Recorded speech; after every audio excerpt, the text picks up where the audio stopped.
Tú, Señor, que eres lleno de bondad, que siempre cuidas a las ovejas de tu redil, te pedimos que nos des el sustento en su tiempo. Y de igual manera te pedimos por las personas que todavía no te conocen, para que sean salvados el día de hoy, añadidos a tu iglesia, y así, Señor, formemos un solo pueblo agradable para ti. En el nombre de Jesús, nuestro Señor, lo pedimos. Amén. Amén. Vamos a abrir, hermanos, la palabra de Dios en la primera carta de Juan, el capítulo número 4.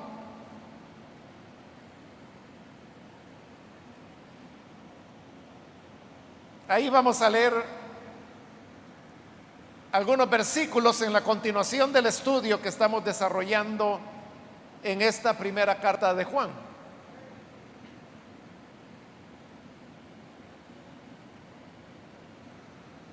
Dice entonces la palabra de Dios en primera de Juan, capítulo 4, el versículo 1 en adelante: queridos hermanos, no crean a cualquiera que pretenda estar inspirado por el Espíritu, sino sométanlo a prueba para ver si es de Dios, porque han salido por el mundo muchos falsos profetas.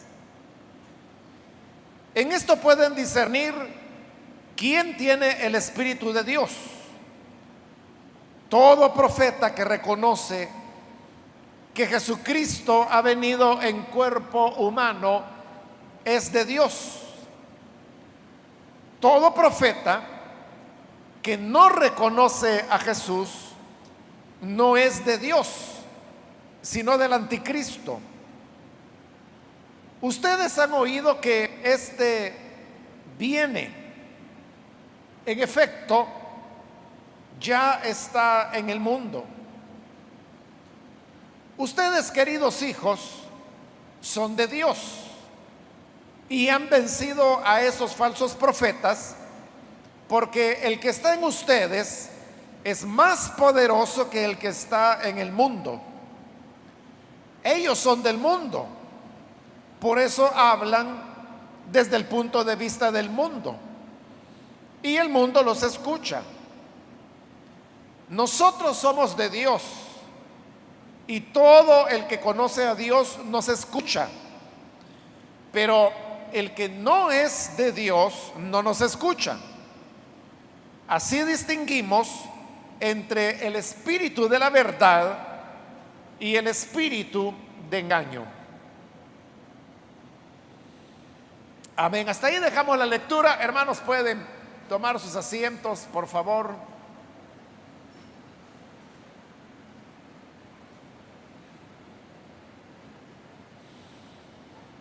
Seguimos adelante, hermanos, con este estudio de esta primera carta de Juan.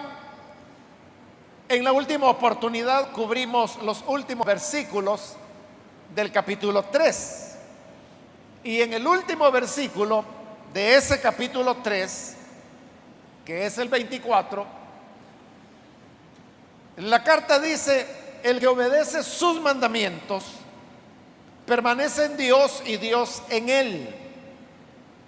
¿Cómo sabemos que Él permanece en nosotros? Por el Espíritu que nos dio. Con ese versículo finalizábamos la vez anterior afirmando que la presencia del Espíritu de Dios en nuestra vida es la garantía de que pertenecemos a Él.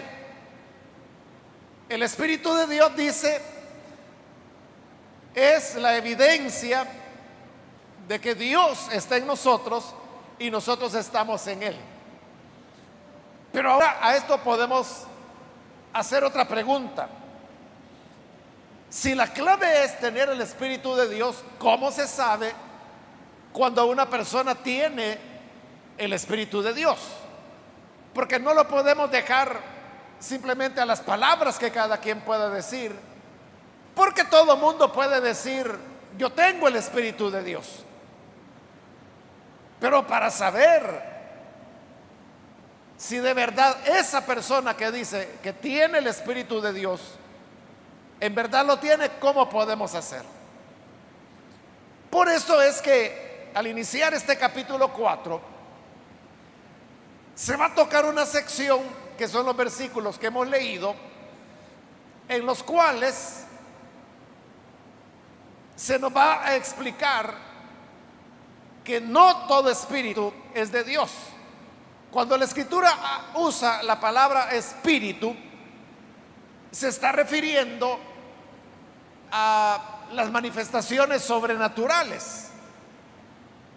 En ese mismo sentido es que la utiliza el apóstol Pablo, por ejemplo, en su primera carta a los Corintios, en el capítulo 12, cuando hablando de los dones del Espíritu Santo, dice que hay un don que se llama discernimiento de espíritus. Ese don de discernimiento de espíritus, como su nombre lo dice, faculta sobrenaturalmente a una persona para poder detectar qué espíritu es el que está operando. Pero de nuevo, la palabra espíritu ahí se está refiriendo a una manifestación sobrenatural. Entonces, ¿cómo podemos saber cuándo algo sobrenatural que sucede es de Dios o no es de Dios? Porque usted sabe que no solamente Dios hace cosas sobrenaturales, Satanás también puede hacer cosas sobrenaturales.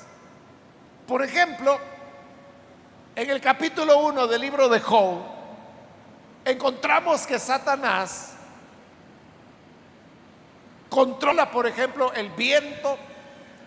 Satanás hizo descender fuego para destruir a los siervos y al ganado que Job tenía. Satanás puede enviar una enfermedad, como lo hizo con Job.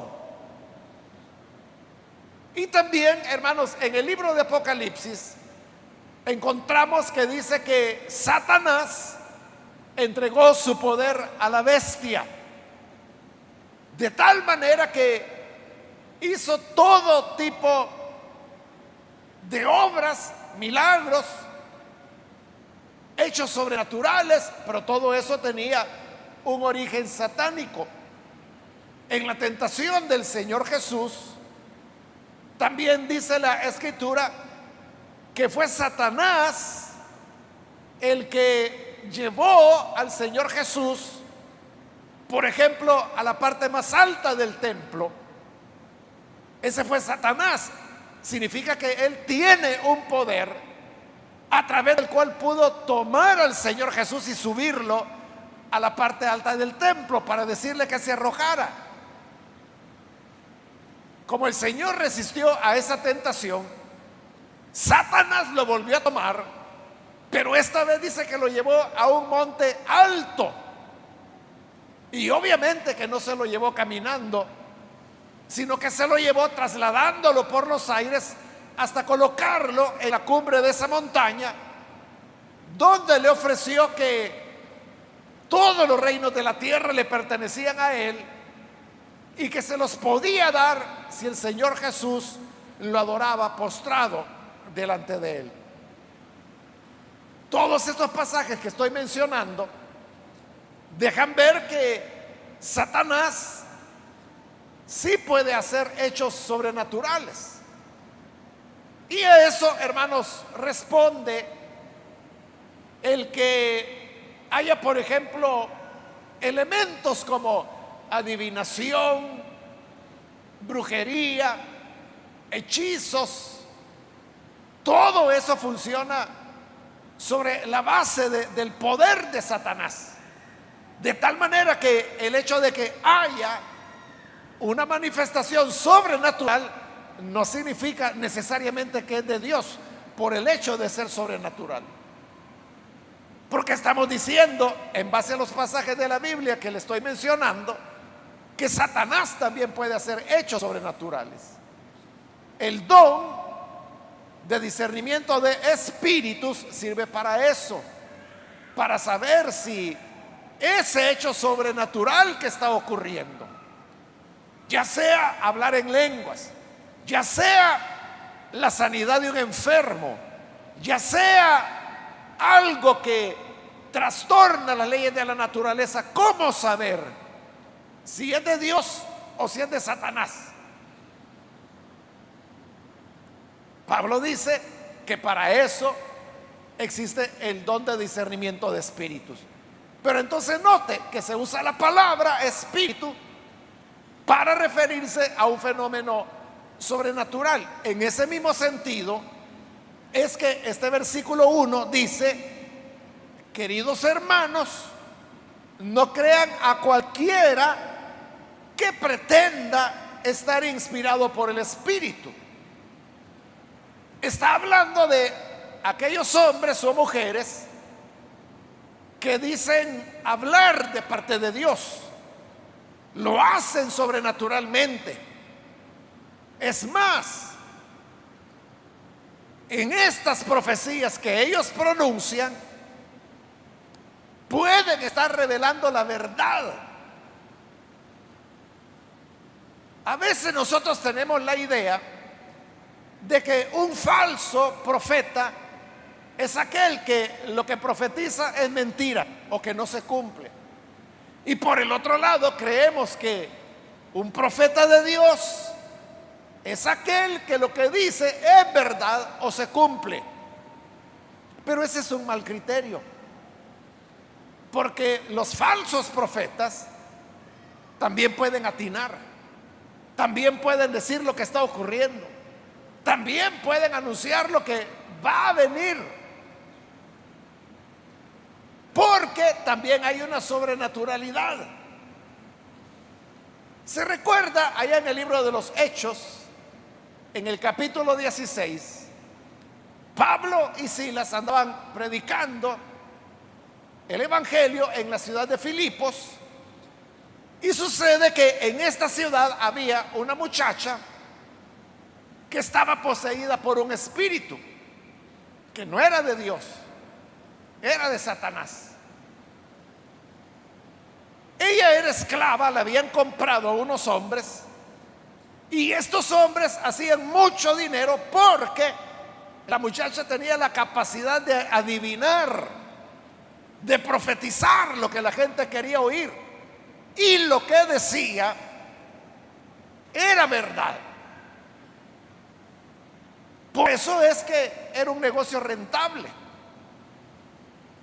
Y esta muchacha todos los días, dice la escritura, iba detrás de los apóstoles y gritaba diciendo: estos hombres son siervos del Dios Altísimo que les anuncian el camino de vida. Eso decía la muchacha. Ahora, juzgue usted. Lo que ella decía, que no lo decía por un conocimiento que como humana ella tenía, porque no los conocía. Pablo y Silas estaban de visita en Filipos y habrían de irse de un momento a otro. Entonces era Satanás quien hablaba a través de la muchacha, y lo que la muchacha decía es: estos hombres son siervos del Dios Altísimo que les anuncian el camino de vida. ¿Eso era cierto o no era cierto? Por supuesto que era cierto lo que decía. Era verdad. Era verdad que Pablo y Silas eran siervos del Dios Altísimo. Era verdad que ellos estaban anunciando el camino de vida. Ahí tiene usted una prueba. Esta muchacha, por la manifestación del espíritu diabólico, atinaba. Era cierto lo que decía, de verdad estaba ocurriendo. Y ese es el problema.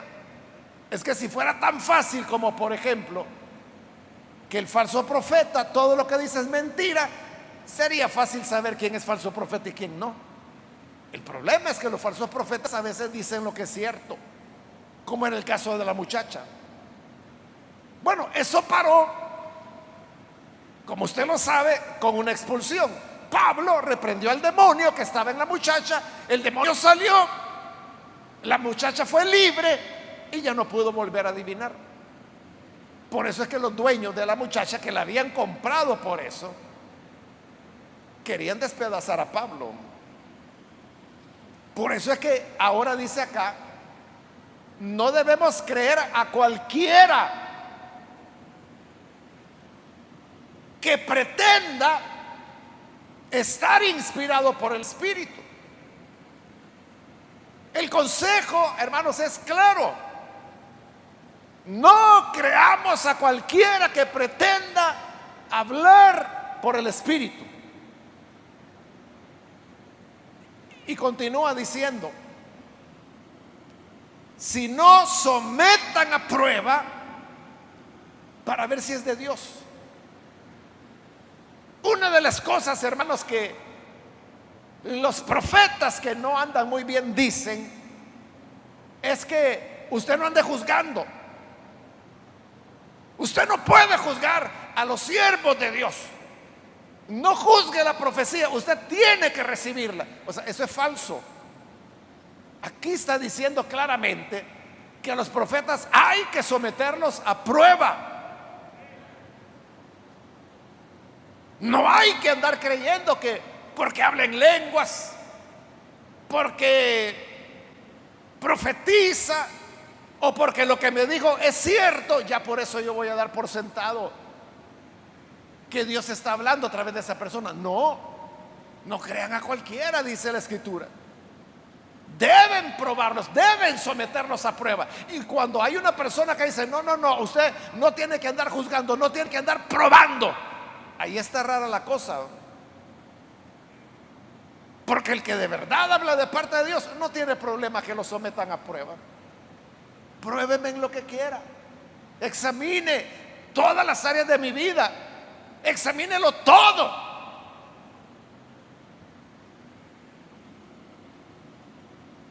Y luego dice, siempre el versículo 1, porque han salido por el mundo muchos falsos profetas. Por si no lo sabíamos, hoy la Escritura nos lo dice. Han salido por el mundo muchos falsos profetas. No todos los profetas son de Dios. Hay profetas y hay profetisas que no son de Dios. Y son muchos, dice la Escritura. Entonces, si son muchos, no podemos aceptar a cualquiera que solo porque dice que habla de parte de Dios. Hay que someterlo a prueba. Hay que probarlo. ¿Y cómo se va a probar? Dice el versículo 2. En esto pueden discernir quién tiene el Espíritu de Dios. Todo profeta que reconoce que Jesucristo ha venido en cuerpo humano es de Dios. Esa es la prueba decisiva para saber si un profeta o profetisa habla de parte de Dios. Y como le digo, no importa que lo que esta persona dice sea sobrenatural, o sea milagroso, o sea verdad, o se cumpla lo que dice. No importa, porque todo eso Satanás lo puede hacer. Ya lo vimos con ejemplos de la Escritura. Entonces, ¿cómo podemos saber cuál es la verdadera clave? ¿Cómo se pueden probar a los profetas? ¿Cómo se les puede poner a prueba? La Escritura dice que es sobre la base de la doctrina. Y coloca una doctrina fundamental. Dice, todo profeta que reconoce que Jesucristo ha venido en cuerpo humano es de Dios. Porque también habían enseñanzas en las cuales se negaba que el Señor Jesús hubiera venido en cuerpo humano. Entonces la clave, hermano, fíjese, no está en que si profetiza o no profetiza. La clave no es si habla o no habla en lenguas. La clave no es que si las lenguas son lindas o no. La clave no es que si lo que está diciendo es verdad. La clave no es si lo que dice que iba a ocurrir ocurrió. Nada de eso demuestra de que sea de Dios. Lo que se debe examinar es cuál es la fe de esa persona. ¿Cuál es su doctrina? Porque aquí está hablando de doctrina cuando ya habla que Jesucristo vino en un cuerpo humano. Está hablando de la encarnación. Y el propósito de la encarnación fue el de ir a la cruz, para que la cruz fuera el camino de vida, de salvación que todos tenemos ahora. Si alguien niega estas verdades básicas del Evangelio o niega otras, no puede ser de parte de Dios. Hace, hermanos, años atrás, décadas atrás, hubo un movimiento, era una secta que cobró cierta fuerza. En realidad, hermanos, comenzó en los Estados Unidos y esto fue allá por los años 50. Aquí en El Salvador ya vino entre los años 60, 70 y tuvo mucho impacto. Y la razón del impacto, hermanos, era que el hombre que inició este movimiento le acompañaban hechos sobrenaturales. Este hombre se llamaba William Marion Branham. Ese es el nombre de él, William Marion Branham. Él era un predicador, pero la cuestión es que una serie de elementos sobrenaturales comenzaron a suceder en su ministerio. En las campañas, porque él daba campañas así como evangelista, ¿no? Hermano, eran camiones que salían de los lugares donde él estaba predicando, cargados de muletas, sillas de ruedas, camillas, de las personas que eran sanadas en la campaña. Era, hermanos, impresionante lo que ocurría en el ministerio de él a nivel de sanidades, de milagros. Y una de las cosas, hermanos, admirables, diríamos, de él, es que en una ocasión él estaba predicando sobre un púlpito cuando aparece una luz sobre su cabeza. Y entonces alguien viene y tomó una fotografía, y la fotografía existe. La fotografía, supongo que ha de estar, por ejemplo, en internet, ¿verdad? Se ha de poder escuchar, se ha de poder ver. Yo la tengo impresa, hermanos, no sé dónde, pero en algún lugar la tengo. Porque a mis manos llegó un folleto, era de ese movimiento, pero le estoy hablando ya de los años 70.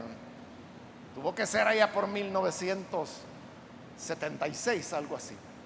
Y yo lo guardé, lo tengo, y ahí está esa fotografía. Entonces, cuando uno ve un movimiento como este y un hombre como este, todo el mundo cree, ¿verdad? Pero ¿sabe cuál era el problema? Que era una secta, como le dije al principio. Él comenzó a enseñar cosas disparatadas, como por ejemplo que él era el séptimo ángel del Apocalipsis.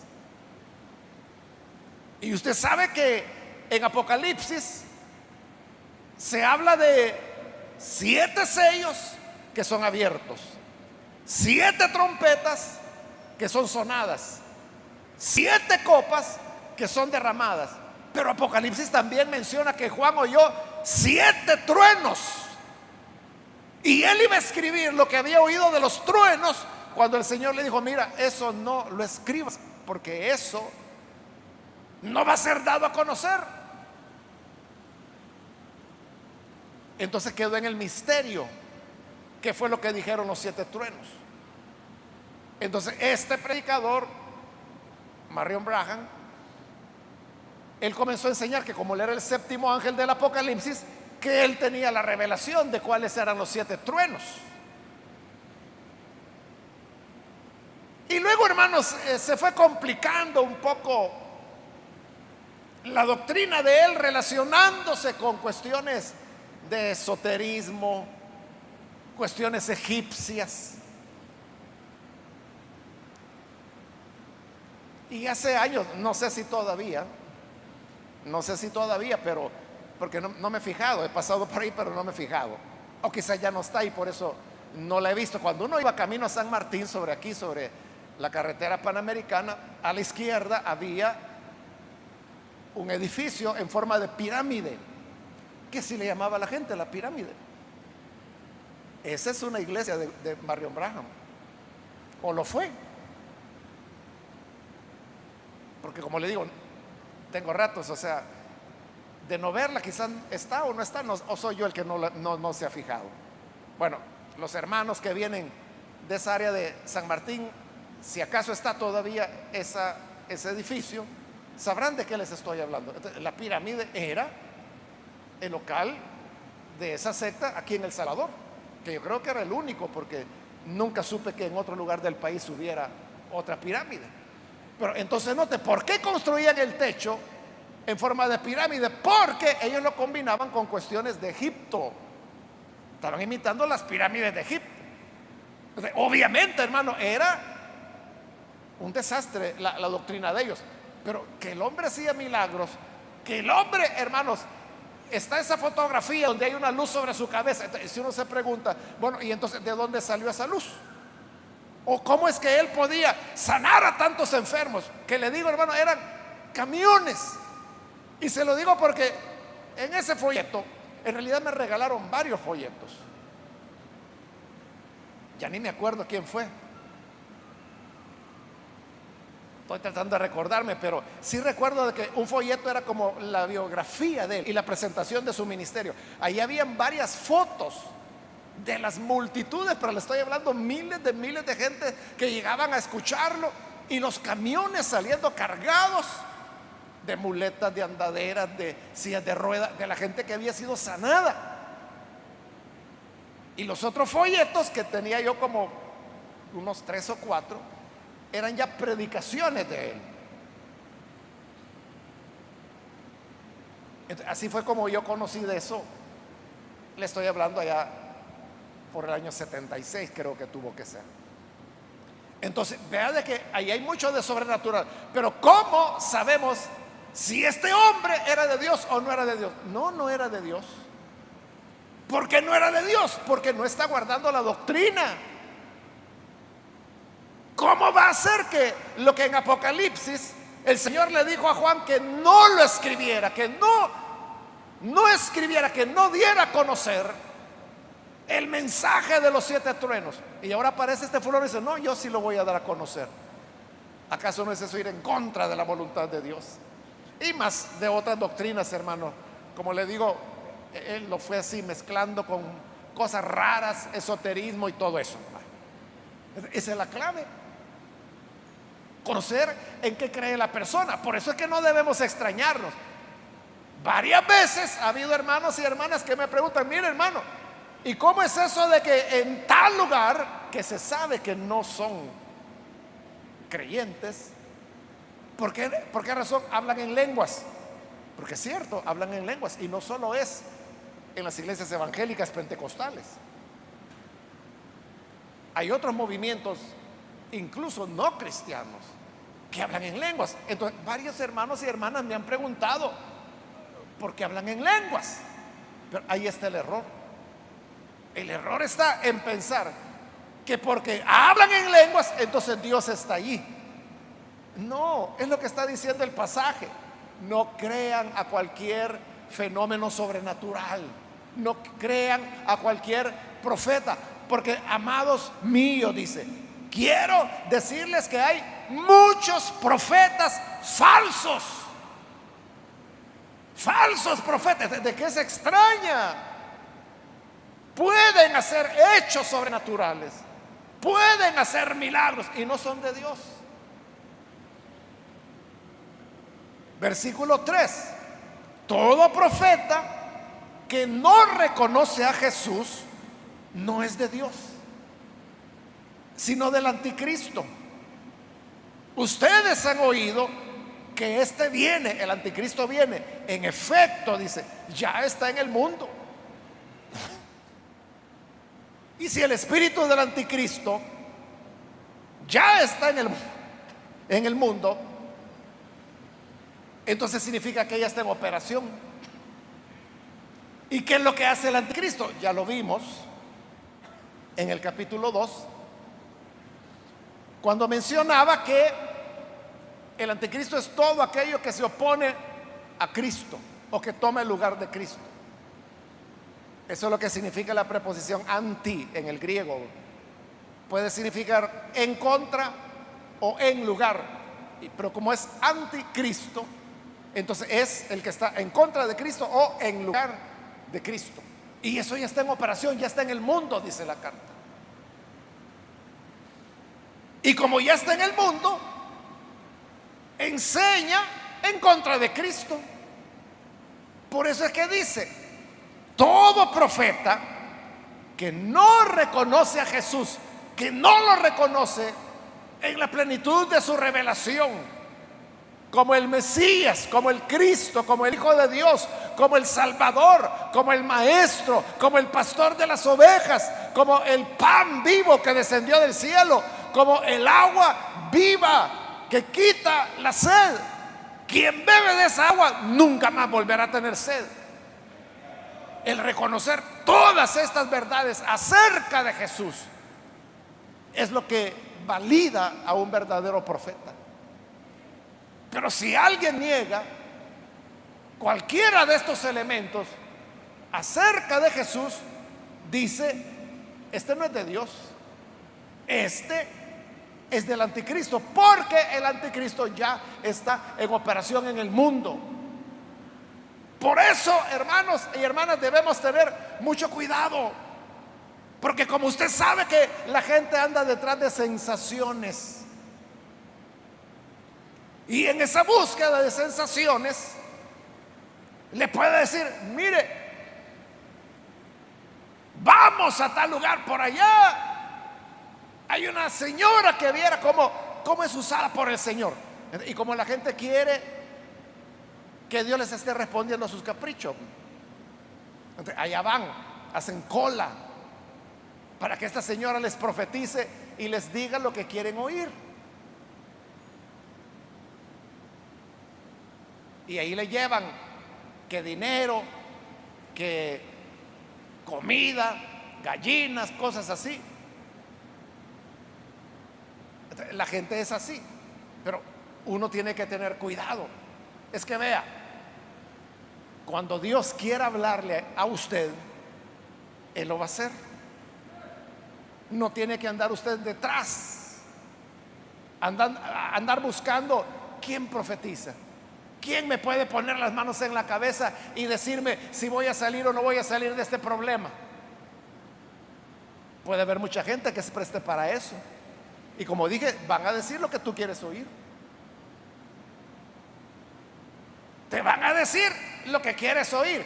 Hija mía o hijo mío, dice el Señor, yo estoy contigo y te voy a sacar adelante, voy a derrotar tus enemigos y tú te vas a sonreír cuando veas que yo los pongo a tus pies, pero yo voy a levantar tu cabeza porque eres hijo mío y te voy a bendecir en gran manera. Ay, ahí está feliz la gente. Y luego le dicen: vaya, son $25 por la consulta. De eso abunda mucho. Pero dice: queridos hermanos, no anden creyendo cualquier cosa. Versículo 4 dice: ustedes, queridos hijos, son de Dios y han vencido a esos profetas, porque el que está en ustedes es más poderoso que el que está en el mundo. Estos profetas no nos van a engañar, porque dice que los hemos vencido. ¿Por qué los hemos vencido? Porque el que está en nosotros, el Espíritu de Dios, el Señor Jesús, es más grande que el que está en el mundo. Y el que está en el mundo es Satanás. Por eso la Escritura le llama el príncipe de este mundo. Pero el que está en nosotros es mayor. Es el Rey de Reyes, el Señor de señores. Entonces no vamos a ser engañados, porque los hemos derrotado.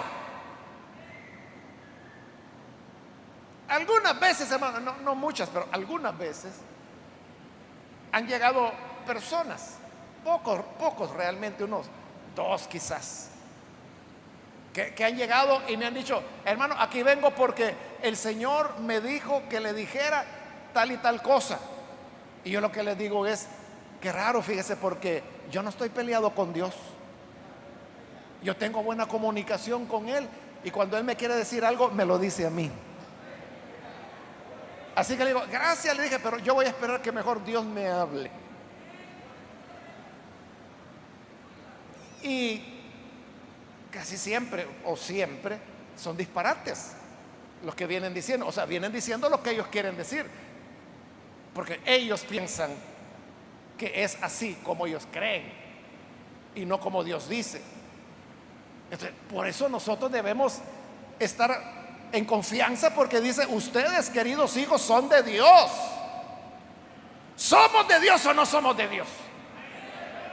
Entonces, lo que Dios quiera decirnos, nos lo va a decir. A menos que usted esté peleado, a menos que usted no se hable con Dios, a menos que Dios no le hable a usted. Pero si Dios no le habla a usted, eso está gravísimo. Algo malo está ahí. Algo está mal ahí. ¿Alguna vez Elías necesitó que otro llegara a decirle lo que Dios decía?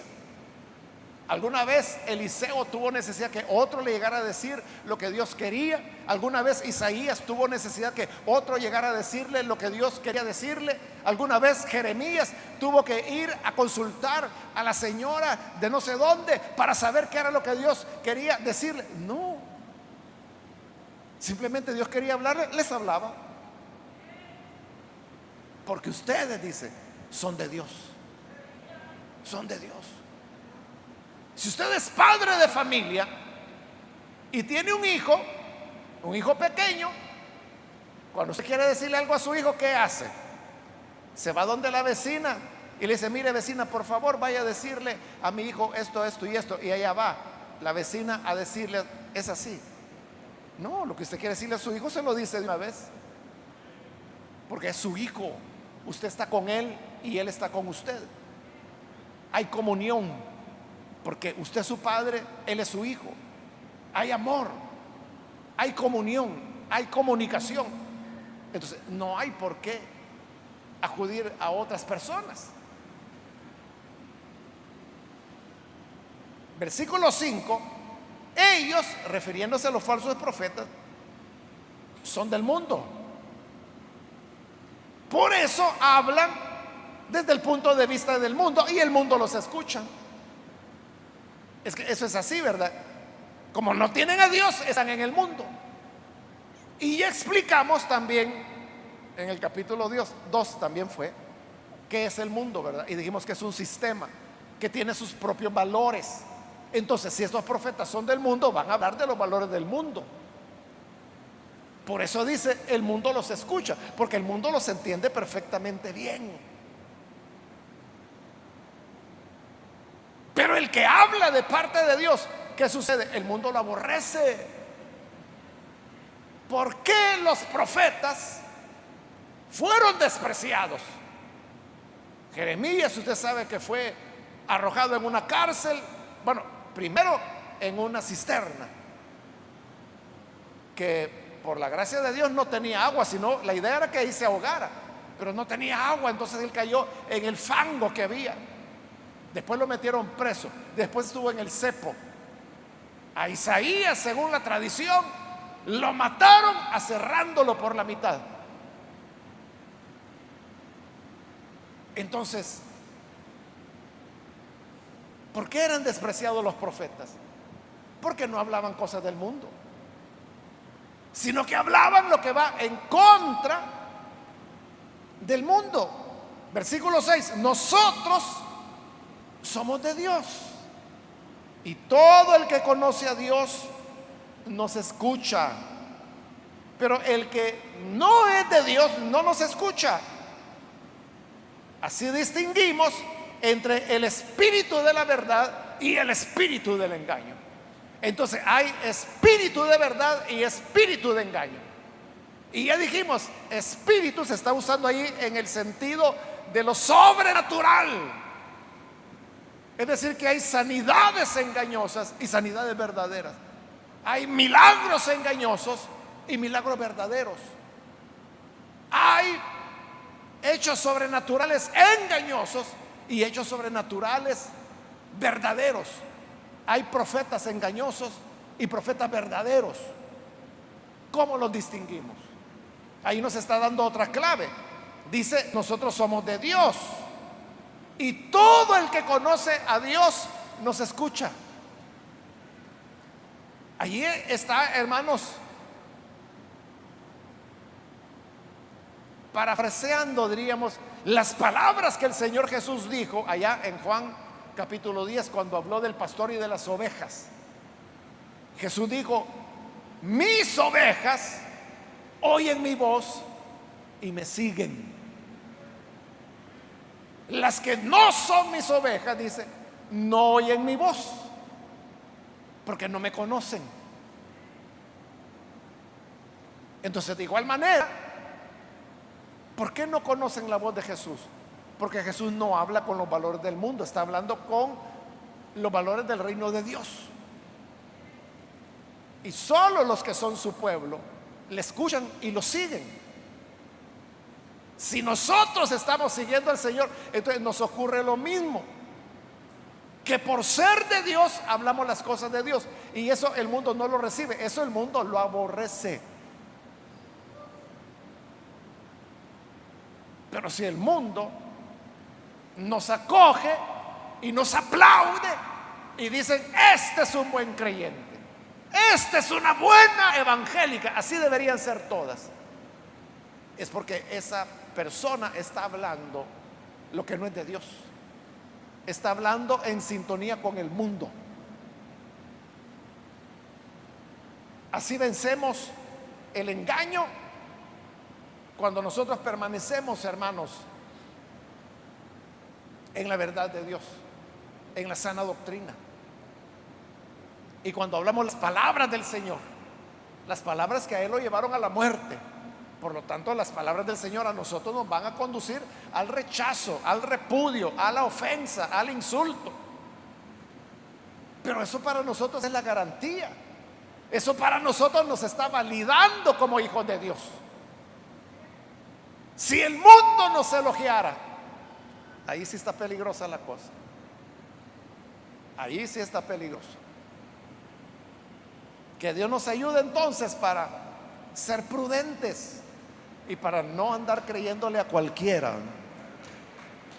Amén. Es su salud espiritual. Es su salud espiritual la que está en juego. Cuídese, porque nadie lo va a andar cuidando, nadie va a andar detrás de usted. Usted sabe lo que hace. Cuídese y sigamos las normas de la palabra de Dios. Vamos a cerrar nuestros ojos y vamos a orar al Señor. Pero antes de hacer la oración, yo quiero invitar a las personas que todavía no han recibido al Señor Jesús como su Salvador. Pero si usted hoy ha oído la palabra y se da cuenta de que en el mundo hay de todo, hay verdad y hay mentira, hay profetas verdaderos y profetas falsos, pero sea lo que sea, Cuando creemos en Jesús, llegamos a ser de Dios. Y siendo de Dios, podemos distinguir lo que es de Él y lo que no es de Él. Yo quiero invitar entonces, si hay alguna persona que todavía no ha recibido al Señor Jesús como su Salvador, pero necesita hacerlo, yo le invito para que ahí en el lugar donde usted se encuentra pueda recibir al Señor Jesús. Si usted quiere hacerlo, por favor, ahí en el lugar donde se encuentra, póngase en pie para que oremos por usted. Cualquier amigo o amiga que va a recibir al Hijo de Dios, póngase en pie. Hágalo en este momento. Queremos orar por usted. Póngase en pie y vamos a presentar su vida delante del Señor. ¿Hay alguien que necesita hacerlo?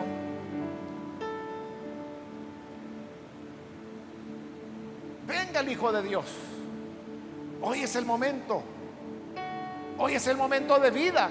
Es el momento para asegurar su salud espiritual. Póngase en pie y vamos a orar por usted.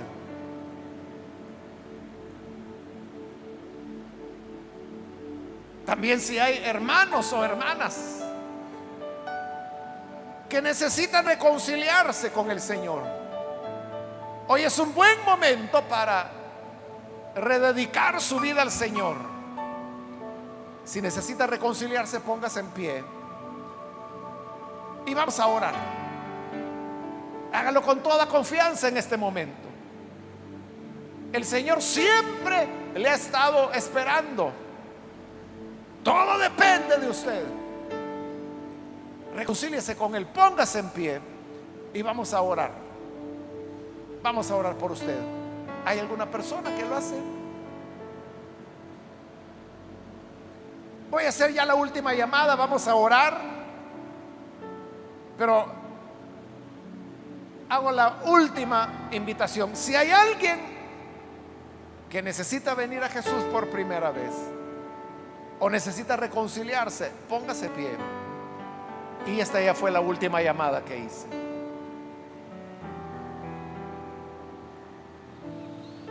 A usted que nos ve por televisión, quiero invitarle para que, si desea recibir a Jesús como su Salvador, ore con nosotros en este momento. Señor, gracias te damos por tu palabra, la cual es lámpara a nuestros pies, lumbrera a nuestro camino. Tu palabra es la que nos enseña, nos ilumina, nos muestra el discernimiento en sabiduría para poder probar los espíritus. Te rogamos por aquellos que a través de televisión, de radio o de internet están creyendo en ti, están recibiendo tu palabra. Señor, perdónales, dale vida nueva y pon tu espíritu en ellos para que así puedan estar en ti y tú estés en ellos. Guarda tu pueblo, toda tu iglesia.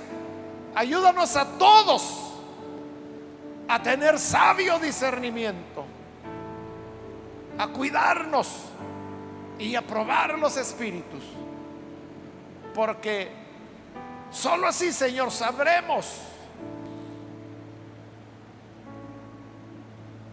reconocer el espíritu de verdad, distinguirlo del espíritu de mentira.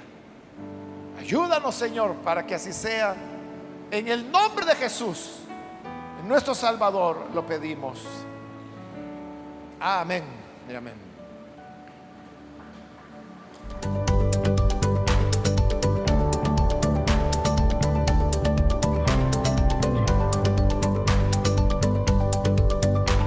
Si usted ha aceptado a Jesús como su Salvador, llámenos al 2294-9596 y oraremos por usted.